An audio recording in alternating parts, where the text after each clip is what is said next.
እነሆ መቆያ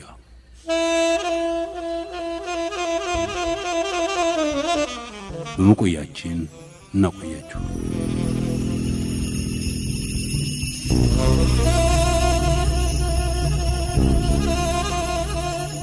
የሊቢያ ሴቶች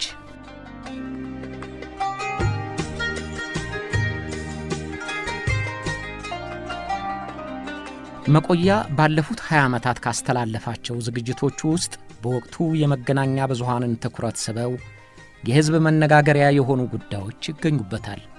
በእነዚያ ዝግጅቶቹ ያነሳቸው ከማነጋገሪያነትም አልፈው ያስደነቁና ያሳዘኑ የነበሩት ጉዳዮች ከዓለም አቀፍ እስከ ሀገር ውስጥ መገናኛ ብዙሃን የመጀመሪያ ዜናነት ደረጃ ያገኙ ነበሩ። ነገር ግን ዜና ያንድ ሰሞን ነው እንደሚባለው የብዙዎቹ ወሬዎች መነሻና መድረሻ የነበሩት ባለቤቶች ከጊዜ በኋላ እጢ ግቡ ስምጥ ሳይታወቁ ጨርሰው ይሰወራሉ።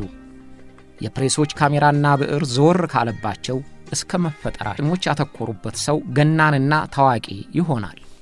ጋዜጠኞች ለዕለት ሥራቸው የሚቃርሙት ዜና አገር ምድሩን ያዳርሳል። አቅጣጫቸውን ወደ ሌላ ሲለውጡ የቀድሞው ጨርሶ ይረሳል። በዚህ ምክንያት ዊንስተን ቸርችል እንዳሉት የራስንም መሞትና መኖርን ለማረጋገጥ መገናኛ ብዙሃንን ማየት እና ማዳመጥ አስፈላጊ ይሆናል። የእንግሊዙ ጠቅላይ ሚኒስትር የነበሩት ዊንስተን ቸርችል አንድ ወዳጃቸው ደውሎ ደህንነታቸውን ይጠይቃቸዋል። እባክህ ዛሬ ጋዜጣ አላየሁም ይሉታል። ምን ማለትህ ነው ሲላቸው፣ ጋዜጣ ላይ ስለኔ ከተጻፈ ደህና ነኝ ማለት ነው፣ ካልተጻፈ ደህና አይደለሁም ማለት ነው አሉት እየተባለ ይወራል። ቸርችል አሉም አላሉም ነገሩ እውነት ይመስላል። በአንድ ወቅት በክፉም በደጉም የዓለምን ጆሮና አይን ይዘው የነበሩት የሀገር መሪዎች፣ ታዋቂ ሰዎች በሕይወት ቢኖሩም ስለነሱ የሚታወቅ ነገር ስለማይኖር እንደ ሞቱ ያህል ይረሳሉ። በመቆያ ዝግጅት ከተነሱትና በጊዜው ታላላቅ በሚባሉት የመገናኛ ብዙሃን ሰፊ ሽፋን ተሰጥቷቸው ከነበሩት ውስጥ ዛሬ የት እንደደረሱ የማይታወቁ አሉ። በሊቢያ የእርስ በርስ ጦርነት ሲጀመር የታዩና ለቀዳሚ ዜናነት የበቁ 3 ሴቶች ዛሬ እምን እንደገቡ ከመረጃ ገጾች ላይ አይገኙም። 3ቱ ሴቶች በሊቢያ በተቀሰቀሰው አመጽ ተጠቃሚም ተጎጅም ሆነው ሰፊ የዜና ሽፋን ተሰጥቷቸው ነበር። ፈጣንና ትኩስ ይሁን የሚባለው ዜና ሌሎቹን ትኩስ ወሬዎች ሲያነፈንፍ እነዚያን ሴቶች ስለረሳቸው ተረስተዋል። ጋዜጠኛዋ ሐላ ምስራቲ፣ ነርሷ ጋሊያና ፖለቲስካና ሴቶቹ አጃቢዎች፣ የቤት ሠራተኛዋ ሸዋይ የሞላ በጊዜው የዓለም የዜና አውታሮች እንዳልተቀባበሏቸው ሁሉ አሁን የት እንደደረሱ የሚታወቅ ነገር የለም። መረጃዎች ሁሉ ስለነሱ መጻፋቸውን ትተዋል። ለዛሬው በመቆያ ዝግጅት በተለያዩ ጊዜያት ተዘክረው የነበሩትንና አሁን የተረሱትን እነዚህን ሴቶች እናስታውሳቸዋለን። የቀውጢ ቀን በክፉም ሆነ በደግ ጊዜ የሚመረቅም ሆነ የሚረገም መዞ የሚያወጣው ሰው አያጣም። ቀድሞ እንኳንስ በዓለም አቀፍ ኅብረተሰብ ዘንድ ይቅርና በራሳቸው ሀገር እንኳ የማይታወቁትን የሀገር መነጋገሪያ ከመሆን ደረጃ ይደርሳሉ።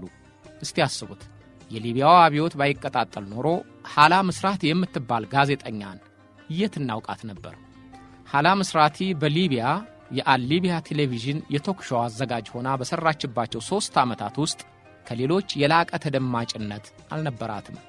መቼም በጋዜጠኛነት ሥራ ውስጥ መስራት ብቻ ሳይሆን ልቆ መውጣት የሚባል ነገር መኖሩን አትረሱትም። ሐላ ምስራቲ እንደዚህ አልነበረችም ማለቴ ነው። ካለፉት 6 ወራት ወዲህ ግን ሐላ በምድረ ሊቢያ እየታወቀች ሆናለች። አሁንማ የውጭ መገናኛ ብዙሃንን ድረገጽና ስርጭት ሰፊ ሽፋን ለማግኘት በቅታለች። የታወቀችው ደግሞ በውዴታም በጥላቻም ነው። በ30ዎቹ የዕድሜ ክልሏ የምትገኘው ሐላ ምስራቲ በየቀኑ የ1 ሰዓት የቴሌቪዥን የቀጥታ ስርጭት ታዘጋጃለች። ከዚያ በፊት አጫጭር ልቦለዶች ጽፋ ሳትማለች ይባላል። በተለይ ጨረቃም ሌላ ገጽ አላት በሚል ርዕስ ያሳተመቻቸው አጫጭር ልቦለዶች ተነበውላታል።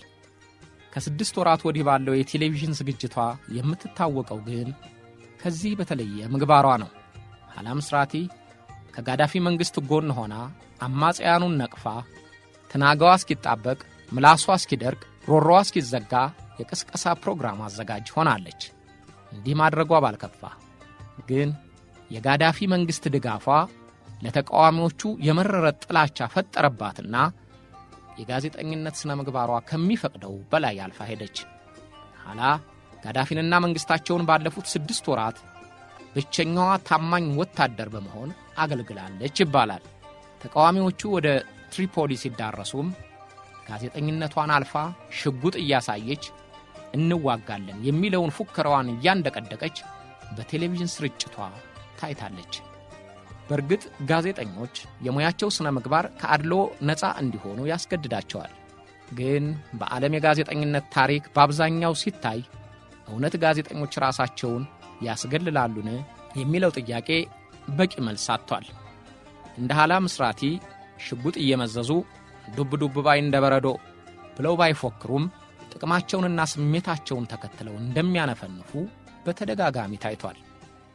ተጠሪነታችን ለሕዝብ ነው የሚሉት እንደ ማታለያና እንደ መደለያ እንጂ ጥቅማቸው ብሶባቸው አንገታቸውን ሰብሮ ልባቸውን ሰልቦ ጉልበታቸውን አርዶ መንገዳቸውን እንደሚያስታቸውም ታይቷል።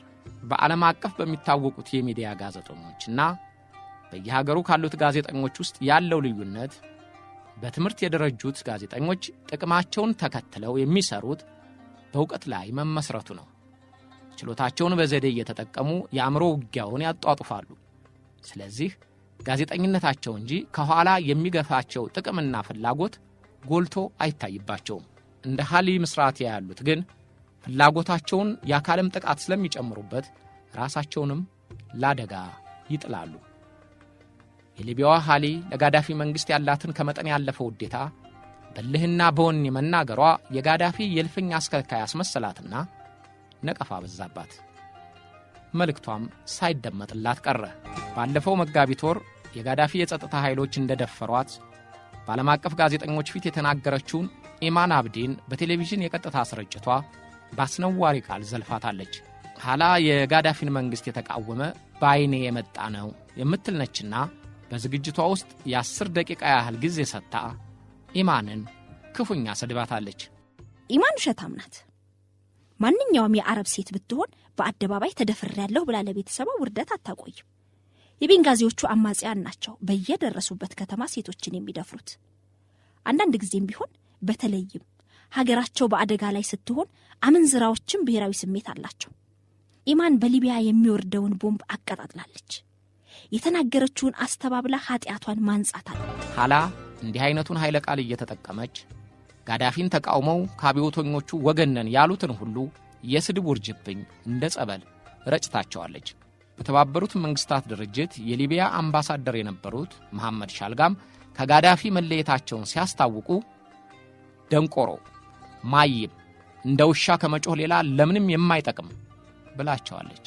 ኋላ ምስራቲ በአምነስቲ ኢንተርናሽናል ጭምር ጥርስ የተነከሰባት የሶሪያና የሊቢያ ተወላጅነት ያላትን የጋዜጠኛዋ የአልአክባኒን መሰወር ታውቃለች ተብሎ ነው። አልአክባኒ የናቶን የአየር ድብደባ የሚደግፍ ሪፖርት አቅርባለች ተብላ ኋላ ቃለ መጠይቅ አደረገችላት። ቃለ መጠይቋ ግን ጥያቄ ሳይሆን ማስፈራሪያና ማሳሰቢያ ነበር። ባሉባልታና በስህተት ላይ ተመስርታችሁ የምታቀርቡት ሪፖርት እኛ በቦምብ እየተቀጠቀጥን ዋጋ ከፍለንበታል ስትል አስፈራርታታለች። በማግስቱ አልአክባኒ ከወንድሟ ጋር የሌሊት ልብሳቸውን እንደለበሱ በጸጥታ ኃይሎች ተወሰዱ ተባለ። እስከ ዛሬም የአክባኒ ጉዳይ ጉምጉምታ ሲያስከትል ይቺው ኋላ አክባኒና ጓደኞቿ ምናልባት የባቡ ጭራ እንጂ ራሱ ስላልሆኑ አይገደሉም የሚል ፕሮግራም አስተላለፈች። የኋላ ስልጣን እስከምን ድረስ አልፎ እንደሄደ እንዲህ አይነት ድርጊቷ ያሳዩአል ለሚሉት ተቃዋሚዎቿ ማነጣጠሪያ እንድትሆን አድርጓታል። ኋላ እንዳሰበችው አልሆነም። ሴቶችን የሚደፍሩ ጋጠ ወጦች፣ ዘረኞች፣ ነውረኞች፣ ሀገር ሻጮች፣ ያላደንዛዥ ዕፅ ጥይት የማይተኩሱ የምትላቸው አማጽያን የጠሉት ይወርሳል ሆኖ ትሪፖሊ ደረሱ። የጭንቅ ቀን ተቃረበ። ኋላ ግን እጅ አንሰጥም አለች። ወይ ሞታለሁ ወይ ገድላለሁ አለች። ነሐሴ 19 ቀን 2003 ዓ.ም ኋላ ምስራቲ በቴሌቪዥን የቀጥታ ስርጭቷ ፕሮግራሟን እያስተላለፈች ነበር። በጋለ የቁጣ የወኔ ስሜት የቴሌቪዥን የጣቢያውን በር አናስደፍርም ብላ ያዙ ይልቀቁኝ አለች። فقط نريد أن نطمئن أهالي الشباب الموجودين أو العاملين في قناة الليبية إن القناة الليبية فيها رجال أقسم بالله العظيم اليوم اللحظات والدقائق والساعات اللي عشناها في قناة الليبية ساعات مجيدة. قناة الليبية مقاتلين بواسل شباب دافعوا على هذه القناة. شبابكم العاملين في قناة الليبية بخير لكل በሊቢያ ቲቪ እውነተኞቹ ወንዶች እንዳሉ እዚህ ለምንሰራው ቤተሰቦቻችን ላረጋግጥላችሁ ፈልጋለሁ። እዚህ ያሳለፍነው እያንዳንዱ ሰዓትና ቀን ታላቅ እንደሆነች በአላህ ስም እምልላችኋለሁ። የአልሊቢያ ቴሌቪዥን ሰራተኞች ልበ ሙሉ ተዋጊዎች ናቸው። የቴሌቪዥን ጣቢያቸውን አያስደፍሩም። እዚህ ያለነው ሁሉ ደህና መሆናችንንም ለቤተሰቦቻችን እንነግራችኋለን። በአልሊቢያ ቴሌቪዥን እውነተኞቹ ወንዶች አሉ። ሴቶቹም እያንዳንዳቸው 100 ወንዶችን የሚተኩ ናቸው። በፊታችሁ ይህን የምናገረው በሀገራችን ጉዳይ እርግጠኞች ስለሆነ ነው። በሚሳኤል ባነጣጣሪ ገዳዮች በጦር መሳሪያ እንደማንሸበር ለሊቢያ ሕዝብ ላረጋግጥለት ፈልጋለሁ። ልትገሉኝ መጣችኋል። ልታጠቁኝና ልትገሉኝ እየመጣችሁ እንዴት ብላችሁ ነው የናንተን እምነት የናንተን ዲሞክራሲ እንድቀበል የምትፈልጉት? قناة الليبية مش هتاخدوها. قناة الشبابية قناة الجماهيرية طرابلس ليبيا كلها مش هتاخدوها. ይሄ የህይወትና የሞት ጦርነት ነው። እንገድላለን ወይ እንሞታለን። ከዛ በፊት ወደኛ ለሚተኩሱት አነጣጣሪዎች የምነግራቸዋለን። ይሄ የኔ ሽጉጥ ነው። እዚህ ላይ ሽጉጧን ከጠረጴዛዋ መሳቢያ እያወጣች ታሳያለች። በአልጄዚራ ወይም በአልአረቢያ ወይም በፈለጋችሁ ቻናል ልታስተላልፉት ትችላላችሁ። ወይ ገላለው ወይም እገደላለሁ። አልሊቢያን ቴሌቪዥን፣ አልሻቢያን ቲቪን፣ አልጀማህሪያን ቴሌቪዥንንም ሆነ ትሪፖሊን አይዟትም። ሁላችንም ታጥቀናል። ሁላችንም ሰማዕት ለመሆን ተዘጋጅተናል። ስለ የትኛው ጂሃድ ነው የምታወሩት? ነብዩ መሐመድ በዚህ ጉዳይ ላይ ግልጽ ነው። ቁርአንም ግልጽ ነው። አረቦች የታሉ? ሙስሊሞች የታሉ? والعرب والمسلمين ሐላ እንዳለችው አልሆነም። መድፍና ቢኤም ይዘው የመጡት አማጽያን የሐላን ሽጉጥ ፈርተው የሚመለሱ አልነበሩም። ስለዚህ የአልሊቢያንም ሆነ የሌሎችን የቴሌቪዥን ጣቢያዎች አማጽያኑ ተቆጣጠሩት። ሐላ ምስራቲስ የት ደረሰች?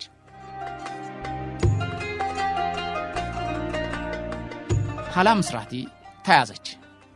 በዚያ ለሕዝብ ባሳየችው ሽጉጥም ገድላም እንደሆነ ተኩሳም እንደሆነ እስካሁን መረጃዎች አላገኘሁም። አማጽያኑ ባሳዩት ፊልም ላይ ግን ሐላን በጥያቄ ሲያዋክቧት ይታያል። ለዚያ ስታገለግዩ ለነበረው ውሻ የነጻነትና የአብዮቱን ሰልፍ እንደምትደግፊ ንገሪው እያሉ አማጽያኑ ያንባርቁባታል። አንደኛው በጠመንጃ ፈሙዝ ፊቷን ይነካከዋል። በጸጥታ የቆየችው ሐሊም እየጮኸች መናገሯን ትጀምራለች። ወድጃል አድርገው የትኛው አብዮት ስለ የትኛው ነጻነት ነው የምታወራው? ትለዋለች። መቼም ምንጊዜም ስትናገር የምላሷ አፈጣጠን ለትንግርት ነው። ውሻውን ጋዳፊን አውግዢ ይላታል። ለክብር ካበቁን ሰዎች አንዱ ነው ትለዋለች። የፈራች ወይም የደነገጠች አትመስልም። በተቃዋሚዎቿ እጅ በመውደቋም እየተብረከረከች አትመስልም። አሳሪዎቿ እንደ ሌሎቹ የጋዳፊ ደጋፊዎች ሁሉ እርሷም ለፍርድ እንደምትቀርብ ተናግረው ፊልሙ ያልቃል። ሐላ ምስረታ ከጋዜጠኝነት ሙያዋ አልፋ የመሄዷን አስፈላጊነት ወይም ግድፈት ሊቢያ ውስጥ የተለያየ አስተያየት አስከትሏል። በቤንጋዚ ዩኒቨርሲቲ የሁለተኛ ዓመት ተማሪዋ ከ6 ወራት በፊት ሐላን የሚያውቃት አልነበረም። አሁን ሁላችንም አውቀናታል። ከዚህ ውጪ ሐላ የፈጸመችው ነውረኛ የሀገር ክህደት ተግባር ነው ትላታለች። በትሪፖሊ የምትኖር አንዲት ሴት ወይዘሮ ደግሞ ሐላን ታወድሳታለች። ሐላ የምትሰራውን የምታውቅ ግልጽ ሴት ናት። ማንም የፈራውን ጉዳይ እርሷ በድፍረት ነግራናለች። በቤንጋዚ የተደረገውን ሁሉ የነገረችን እሷ ናት እኮ ትላታለች።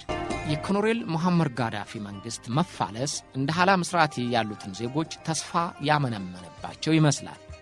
ግን ሐላ ምስራቲ ጋዜጠኛ ልትባል ትችላለች ወይስ ታማኝ ወታደር? ወይስ ጋዜጠኛም ላመነበት ዓላማ እንደ ወታደር ታጥቆ ተሰልፎ ይዋጋል ብለን እንስማማ? ተነጋገሩ። ሐላ ምስራቲ ለ6 ወራት በአማጽያኑ እስር ቤት ከታሰረች በኋላ ተለቀቀች። በጊዜው በሕግ የሚኖርባት ተጠያቂነት እንደሚቀጥል ተነግሮ ነበር። ግን ከዚያ ወዲህ ስለሷ የተጻፈ ነገር አላገኘሁም። ተከሳ ፍርድ ቤት ቀርባም እንደው በሕይወትም ስለመኖሯ የሚያስታውሳት ጠፍቷል። ጋዜጠኛዋ ሐላ ምስራቲ አሁን የተሆን ነገራችን ላይ የሃኒባል ሚስት ከባሏ ጋር ጥገኝነት ጠይቃ ወደ አልጄሪያ ተሰዳለች። ጋዳፊ የጤና ተንከባካቢዎች የሆኑት 4 ነርሶቻቸው ሴቶችና የዩክሬን ተወላጆች ናቸው። ጋዳፊ ካለነዚህ ነርሶች በተለይ ጋሊያና ኮሎቲስካ የሌለችበት አንዳችም ጉዞ አያደርጉም። ወደ አሜሪካ ጉዟቸው ሰነዶች ሳይሟሉ ቀርቶ ጋሊያና አብራ ለመሄድ አልቻለችም ነበር። ወዲያው የቪዛዋ ጣጣ እንደተጠናቀቀ ልዩ ጀት ታሶላት አድረውበት ከነበረው ፖርቱጋል ደረሰችባቸው። አመጹ ከተቀሰቀሰ በኋላ ጋሊያናና ሌሎቹ ነርሶች ወደ ሀገራቸው ወደ ዩክሬን ተመልሰዋል። ጋሊያና ግን በኖርዌይ ጥገኝነት ጠይቃለች ይባላል። ሁሉም ነርሶቻቸው ፓፒክ ይሏቸዋል። በሩሲያንኛ ትንሹ አባት ማለት ነው። ፓፒክ ደግና ቀድሞ የማሰብ ችሎታ ያላቸው መሆኑንም ይናገሩላቸዋል። ወደ ትሪፖሊ በ21 ዓመቴ እንደሄድኩ ፓፒክን አላገኘሁትም። ከ3 ወራት በኋላ ቀርቤ እጁን ለመጨበጥ በቃው። ካየኝ በኋላ ራሱ መረጠኝ። በኋላ እንደተረዳሁት አጠገቡ ያሉትን ሰዎች የሚመርጠው ራሱ ነው። ትንሹ አባት የተሟላ ጤንነት አለው። የኛ ሥራ ደሙን መለካት፣ የእግር ጉዞ ማድረጉን መቆጣጠር ነው። የሰውነት ክብደቱም ሆነ የልብ ምቱ፣ የደም ግፊቱም በጥሩ ሁኔታ ላይ ነው። ኦካሳና የተባለችው ነርስ ጋዳፊ ከጋሊያና ጋር የፍቅር ግንኙነት አላቸው የሚባለው ፈጽሞ ውሸት መሆኑን መስክራለች። ሁላችንም ሰውነቱን የምንነካው ደሙን ስንለካ ብቻ ነው ብላለች። ጋሊያና ጋዳፊን ጥላ በመሄዷ ራሷን እንደ ከዳተኛ እየቆጠረች ትጸጸታለች። በሴት ሊቢያውያን የሚታጀቡት ጋዳፊ በሊቢያውያን ነርሶች ለመታከም ለምን እንዳልፈለጉ የሚያውቁት ራሳቸው ብቻ ሳይሆኑ አይቀሩም። አያምኗቸውም እንዳይባል ሽጉጥ አስታጥቀው የሚታጀቡት በሊቢያውያን ሴቶች ነው። ያምኗቸዋል እንዳይባል ካልጠፉ የሊቢያ ነርሶች የዩክሬን ዜጎችን ይመርጣሉ። ጋዳፊ ሁልጊዜም ነገራቸው ግራ የሚያጋባ ነው። ያሉ ጋዜጠኞች የብዕራቸው መተርተሪያ የሚያደርጉት የጋዳፊን ሴት አጃቢዎች መውደድ ጉዳይ ነው። ያልተለመደ ነገር ምንጊዜም ቀልብ መሳቡ አይቀርምና ወደ ትውልድ ሀገሯ ወደ ዩክሬን ከሄደች 3 ወራት በኋላ በኖርዌይ ጥገኝነት ጠይቃ ነበር። የኖርዌይ መንግሥት ለጊዜው እንድትቆይ ሲፈቅድላት በዘላቂነት ለመቀበል ግን አልችልም አላት። በጊዜው በአሜሪካ ጥገኝነት ልትጠይቅ ነው የሚል ተጽፏል። ግን ከዚያ በኋላ ምን እንደሆነች የትስ እንደገባች አልተጻፈላትም። እነዚያም ሴት የጋዳፊ አጃቢዎች ከጋዳፊ በኋላ ጣፋንታቸው ምን እንደሆነ አልተነገረም። በአጃቢነታቸው ጊዜ ካሜራቸውን ከነርሱ የማይነቅሉት መገናኛ ብዙሃን ዛሬ ረስተዋቸው አስረስተውናል። ጋሊያናና የጋዳፊ ሴት አጃቢዎች አሁን የት ይሆኑ? ኢትዮጵያዊቷ ሸዋዬ ሞላ ሊቢያ ከሄደች ዓመት አልሞላትም። ወደዚያ የሄደችው ለሞግዚትነት ሆኖ የተቀጠረችው ደግሞ ከጋዳፊ ልጅ ከሃኒባል ጋዳፊ ቤት ነው። 6 ወር ድረስ ሁሉም ነገር መልካም ነበር ትላለች ሸዋዬ። ከዚያ በኋላ ግን የተሻለ እንጀራ ለመፈለግ ብቻ ከአገሯ ወጥታ ከቤተሰቧ ተለይታ በሄደችው ሸዋዬ ላይ የግፍ በረዶ ወረደባት። የስቃይ ቋጥኝ ቀጠቀጣት። የፈላ ውሃ በሰውነቷ ላይ እየተከለሰባት ተቀቀለች። ከአንድም 2 ጊዜ የነፈረ ውሃ እየተገለበጠባት ሰውነቷ እስኪንገረገብ ድረስ ነፈረች። ይህን ሁሉ ስቃይ የምትቀበለው እጆቿ የኋሊቶች ታስረው፣ እግሮቿ የፊጢ ተቀፍድደው፣ አፏ ተሸብቦ መሆኑን ዛሬ ትረፊ ብሏት ለመናገር በቅታለች። ኢትዮጵያዊቷ ሸዋዬ ሞላ ሌት በቁር ቀን በፀሐይ ከቤት ውጭ ውላ እንድታደር ተደርጋለች። 3 ቀን ሙሉ ምግብም ውሃም እንዳታገኝ ተከለከልኩ ትላለች። አጠገቧ ውሾች የተመረጠ ምግብ ከሚበሉበት ቦታ አቁመው በረሃብ አለንጋ እየተጠበጠበች አሳሯን እንድታይ ተደረገች። ቁራሽ ምግብ የሰጣት ከፍ ያለ ቅጣት እንደሚያገኘው ቀጣሪዋ ስላዘዘች የቤተሰቡ አባላት ሸሽተዋታል። ይህን ሁሉ ግፍ በሸዋዬ ላይ የፈጸመችው የሃኒባል ጋዳፊ ሚስት ኢሊን ጋዳፊ መሆኗን ሸዋዬ ራሷ ተናግራለች። የኮሎኔል መሐመድ ጋዳፊ ምራት አሊን ጋዳፊ በአንዲት ምስኪን ሴት ላይ ልክና መስፈሪያ የሌለው ግፍ ለመፈጸም እንዴት ጭካኔውን እንዳገኘች በእርግጥ የሚታወቅ ምክንያት የለም።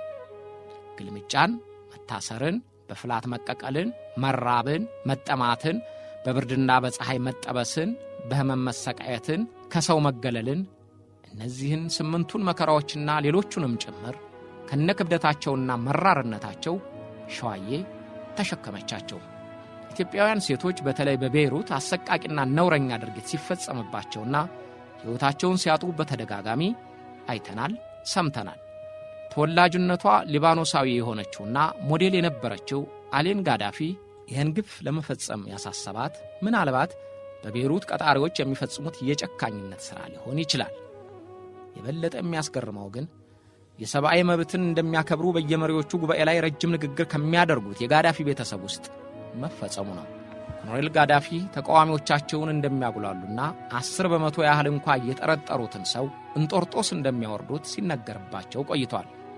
ግን ልጃቸው ቤት ለሥራ የተቀጠረች ሴት የሰው ልጅ ጭንቅላት ያስበዋል ተብሎ ለመገመት በሚያስቸግር አረመናዊ ተግባር መሰቃየቷ ቤታቸው ምን ያህል የተበላሸ እንደሆነ ማረጋገጡ አይቀርም። ሸዋዬ በፈላ ውሃ ለመቀቀል ያበቃት ምክንያቱ ምንም ይሁን ምን የዚያን ያህል አረመናዊ ተግባር ለማስፈጸም ያደርሳል ተብሎ አይገመትም። ሸዋዬ ከራስ ቅሏ እስከ ግር ጥፍሯ እጅግ በሚያሰቅቅ ሁኔታ ተገሽልጣ ያያት አንድ የቤት ሠራተኛ ለነፍሴ ብሎ አሳዝናው ወደ ሆስፒታል ወሰዳት። ሐኪሞቹ ፎቶግራፍ አንስተው ካርድ አውጥተው ሕክምና እንደጀመሩ ከሃኒባል ሚስት ዘንድ የተላኩ ሰዎች ከሆስፒታል ደርሰው ሕክምናውን እንዲያቋርጡ አዘዟቸው። የሆስፒታሉ ዳይሬክተር ዶክተር ሪዳ ፍራንክ ቀን ሲወጣለት ባለፈው የደረሰበትን ተናግሯል።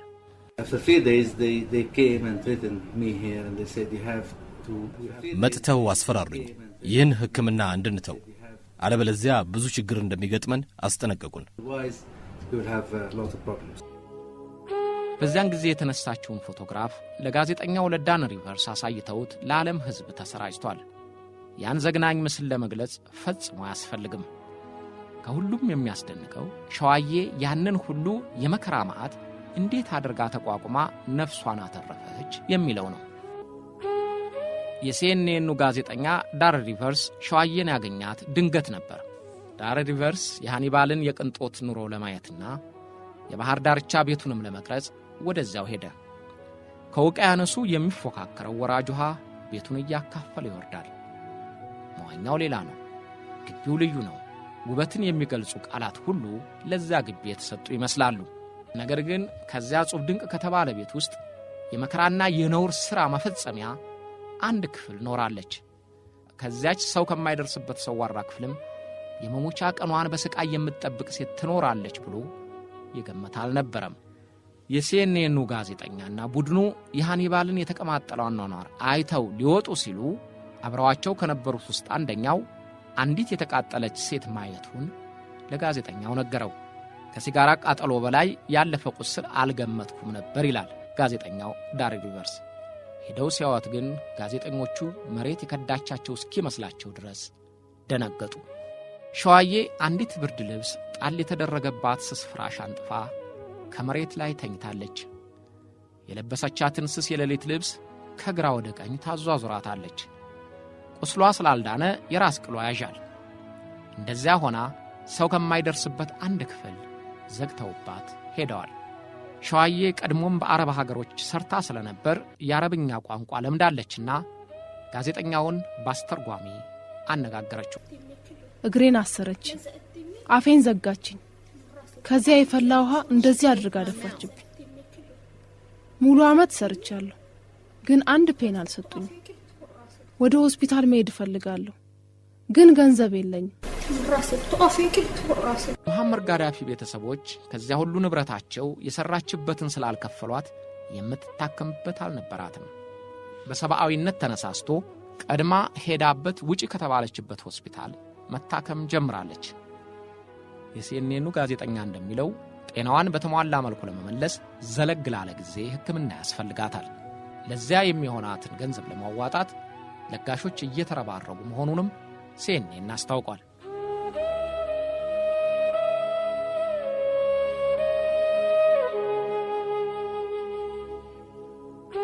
እንዲህ አይነቱ ግፍ ምን ይባላል? እንዲህ አይነቱንስ ግፍ መፈጸም ምን አይነት የደስታ ስሜት ይሰጥ ይሆን?